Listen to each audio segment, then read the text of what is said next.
Bueno, entonces ahora vayamos a la deconstrucción directa del cue, ¿no?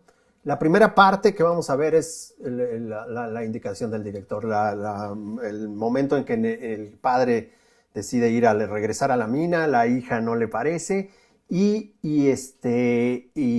que debe ser un momento de cierta intensidad emocional entre el padre y la hija.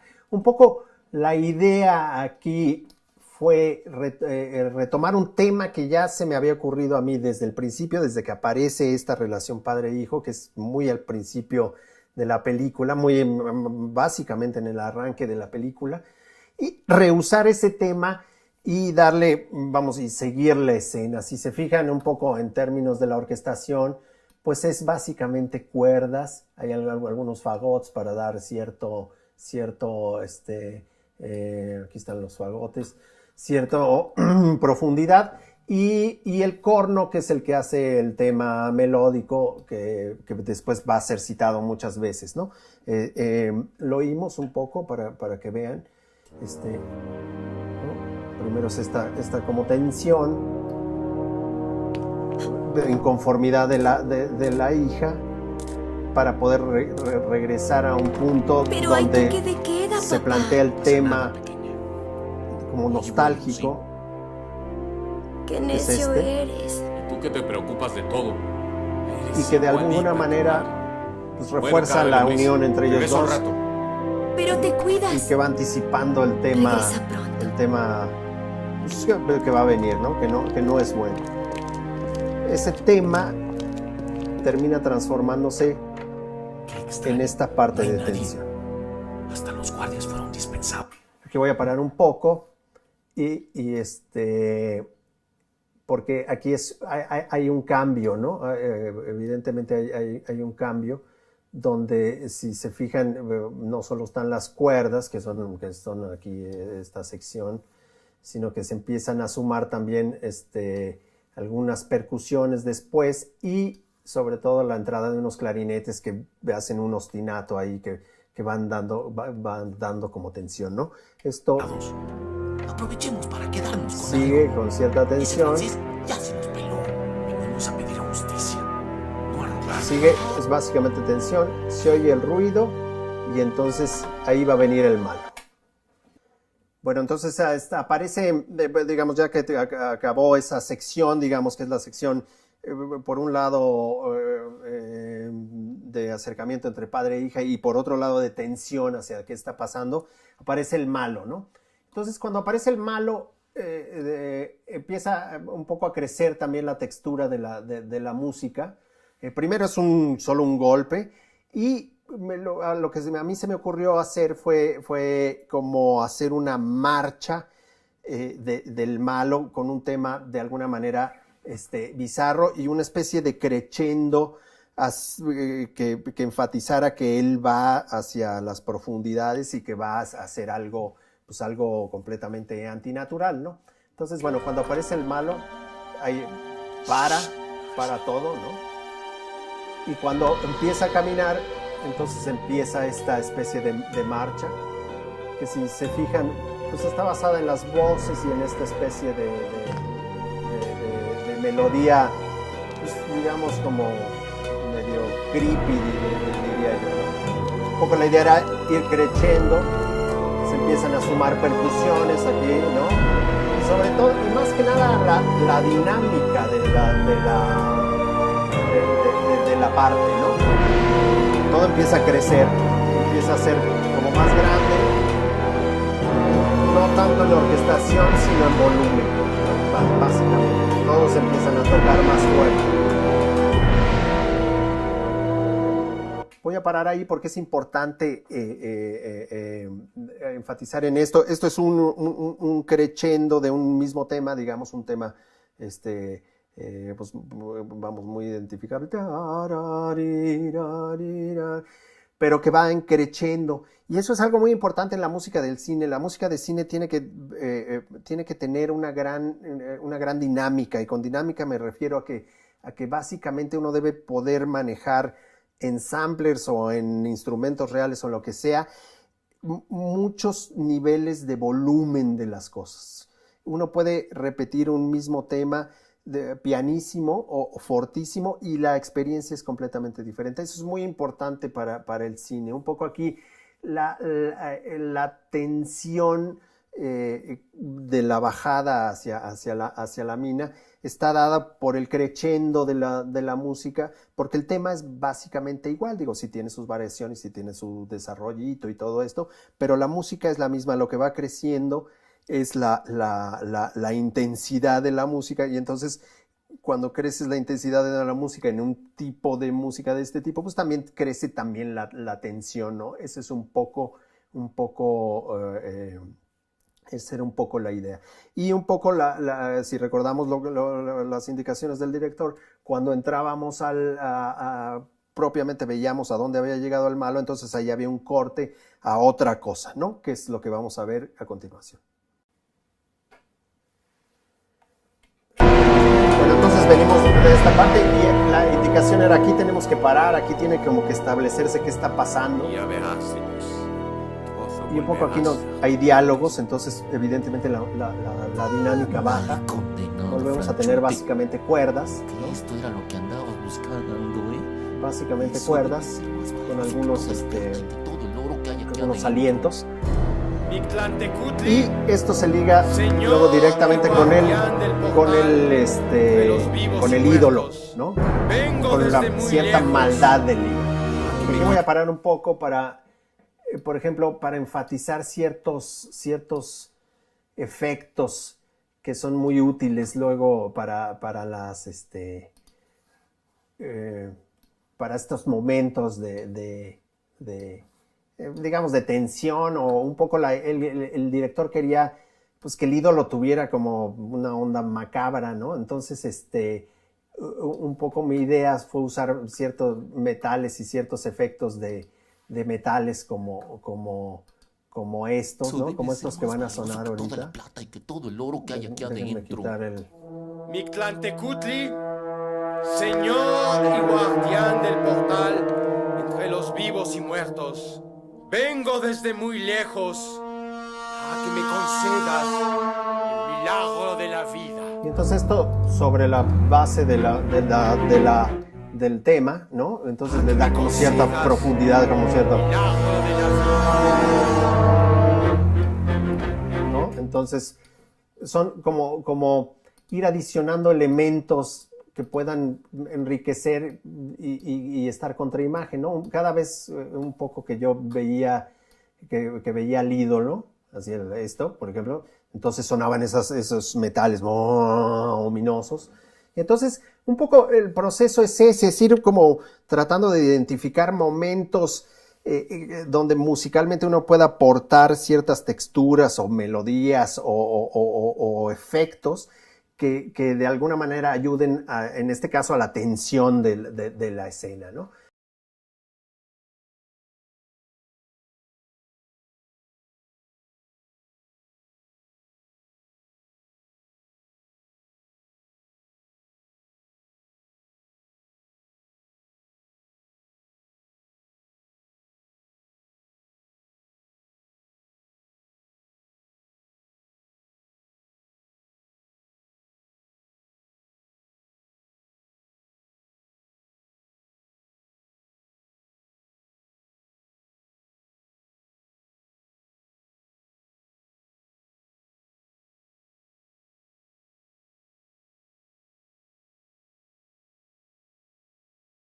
Coloca las dos piedras y se arranca, entonces empieza este tema que es grande, que es así como pesado,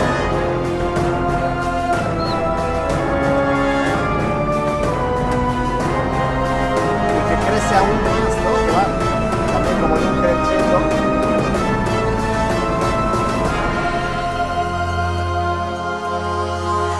Y aquí voy a parar un poco para decirles aquí, finalmente esta parte que viene sigue siendo parte del rito, es digamos la misma secuencia, es como el mismo sentimiento, pero hay diálogos. Entonces él empieza a decir cosas, entonces un poco, ahí uno forzosamente tiene que bajar, pero tratar de mantener la tensión y la fuerza de lo que veníamos. Entonces, a mí un poco lo que se me ocurrió es hacer como esta especie de tensión, variando el color, digamos, y la textura del tema, pero tratando de no perder un poco la potencia de lo que estaba pasando antes, ¿no? Y entonces eso termina sonando así, ¿no?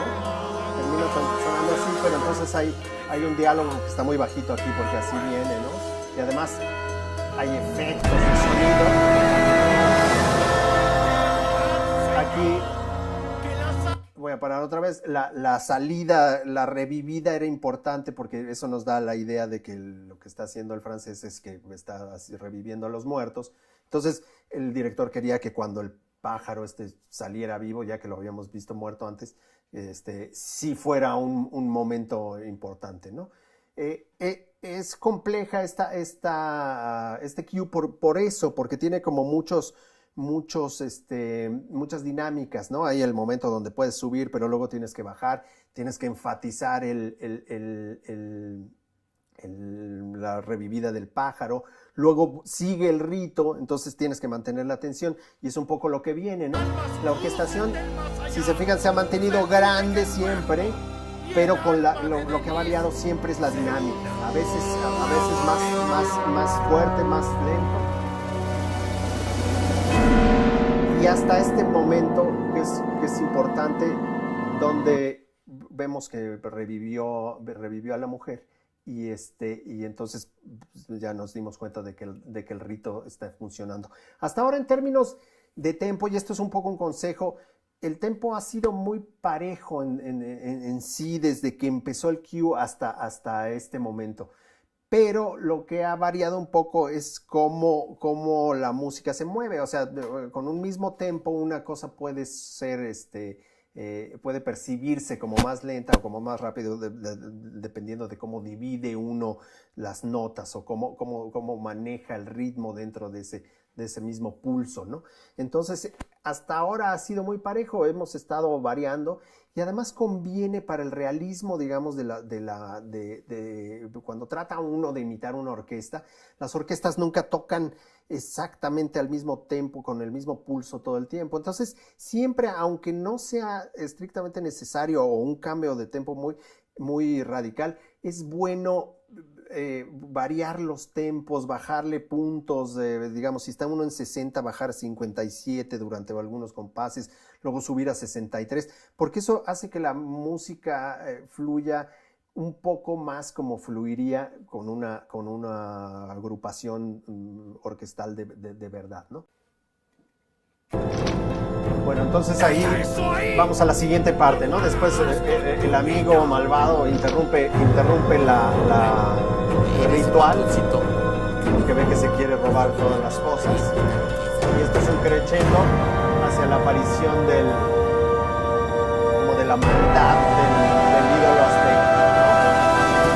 Y viene la muerte. Ahí era muy claro la petición del director, es que sí quiero que sea ominoso, que sea como un crescendo, que llegue a la muerte del amigo, ¿no? Porque es un momento así como donde te empiezas a dar cuenta de que el ídolo es mala onda. Y la orquestación un poco sigue siendo grande. De alguna manera empezamos muy, muy suave porque era una parte como más sentimental, más de carácter emotivo. Pero a partir de que empieza la tensión, la masa de la orquesta siempre no deja de ser grande. Lo que volvemos a ver es básicamente dinámicas, ¿no? O sea, una masa grande pero en más piano o más forte. Aquí quería, como vimos, un remate en la muerte fuerte, ¿no? Que nos lleva directamente a la siguiente escena, que es que empiezan a levantarse los muertos, ¿no?